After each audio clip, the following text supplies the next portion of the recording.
કાંકરેજ તાલુકાના દુગાવાડા ગામે પંચમુખી હનુમાન મંદિર ખાતે તાલુકાના 48 ગામના ક્ષત્રિય ઠાકોર સમાજના આગેવાનોની એક મહત્વપૂર્ણ બેઠક મળી હતી. આ બેઠકમાં સમાજના પ્રથમ સમૂહ લગ્ન આયોજન અંગે વિગતવાર ચર્ચા કરવામાં આવી હતી. બેઠકનું અધ્યક્ષસ્થાન લલિતસિંહ વાઘેલા, પૂર્વ પ્રમુખ Shri sub registrar union Gujarat રાજ્ય ગાંધીનગર દ્વારા સંભાળવામાં આવ્યું હતું. આ અવસરે લલિતસિંહ વાઘેલાએ સમૂહ લગ્નના ફાયદાઓ, સમાજમાંથી ખર્ચાળ કુરિવાજો નાબૂદી, સરળ જીવન પ્રણાલી તરફ આગળ વધવાની જરૂરિયાત પર ભાર મૂક્યો હતો. ચાલી રહેલી ઓબીસી અનામત વર્ગીકરણ માટેની મુહિમને સમાજના દરેક ગામ અને દરેક યુવાનોને મજબૂત કરવા માટે હાકલ કરી હતી. આજની બેઠકમાં સમૂહ લગ્નના આયોજનને સફળ બનાવવા માટે આગેવાનો દ્વારા ઉત્સાહજનક સહયોગ મળ્યો હતો. દાતાશ્રીઓ તરફથી પ્રથમ તબક્કે 7,68,000નું દાન મળ્યું હતું. આયોજનને સુચારુ રીતે આગળ વધારવા મદદરૂપ બન્યા હતા. સમાજના સર્વાંગી વિકાસની એકતા અને નવી પેઢીની સાચી દિશા આપવા સંકલ્પમાં બેઠક સફળતાપૂર્વક પૂર્ણ થઈ હતી. અહેવાલ શ્રી ગજર બનાસ દર્શનની ચેનલ બનાસકાંઠા.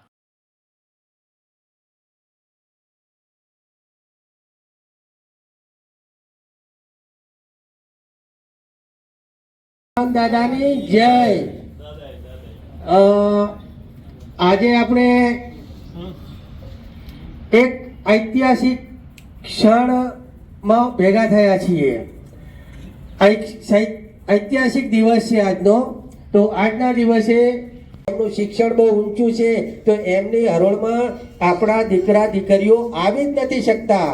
તો અનામતની પ્રથામાં જો ફેરફાર કરવામાં આવે, 27%માંથી 2 ભાગ કરવામાં આવે કે ભાઈ જે સુખી સંમત લોકોને 60% આપવામાં આવે અને 22% આપણા ઠાકોર સમાજ અને અન્ય ઓબીસી જ્ઞાતિઓ જે 146 જ્ઞાતિઓ છે એમને આપવામાં આવે, તો જે મુખ્ય હરીફ વર્ગ છે, જે 7-8 જ્ઞાતિઓ મુખ્ય હરીફ વર્ગ છે, એ બાકાત થઈ જાય. એ એમની અનામતની કેટેગરી છે, એમાંથી એ લડે.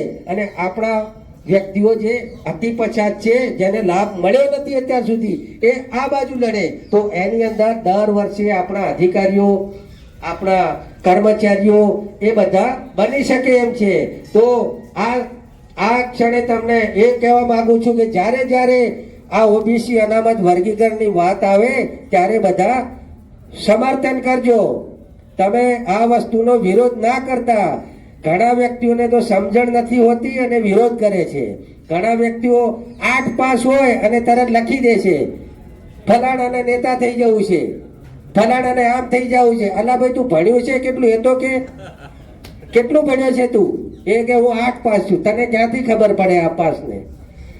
તું ગ્રેજ્યુએટ થઈ ગયો હોય, જેને યુપીએસસીની પરીક્ષા આપી હોય, જીપીએસસીની પરીક્ષા આપી હોય, એને તો તું પૂછ શું વીતે છે.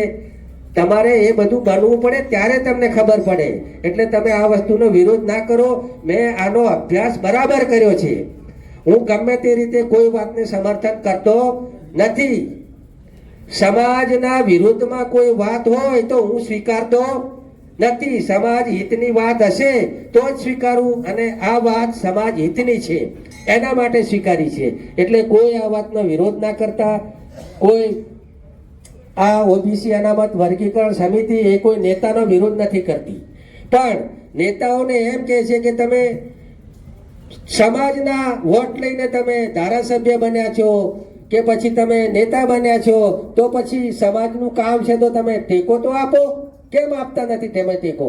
તો જ્યારે આપણી પાસે જ્યારે ઇલેક્શન આવે ત્યારે નેતાઓને આ તમારે સવાલ પૂછવાનો છે કે સમાજના દીકરા દીકરીઓ માટે ખાલી તમે ભાષણ જ આપ્યા છે કે પછી કોઈ નક્કર કામ તમે કર્યું છે? આ વસ્તુ તમારે કરવાની જરૂર છે. અને છેલ્લે ઘણી બધી વાતો કરી છે અને મારું ભાષણ પણ બહુ લાંબુ થઈ ગયું છે. તો હવે બધા તમે કંટાળ્યા હોય એવું લાગે છે કે સાંભળીને.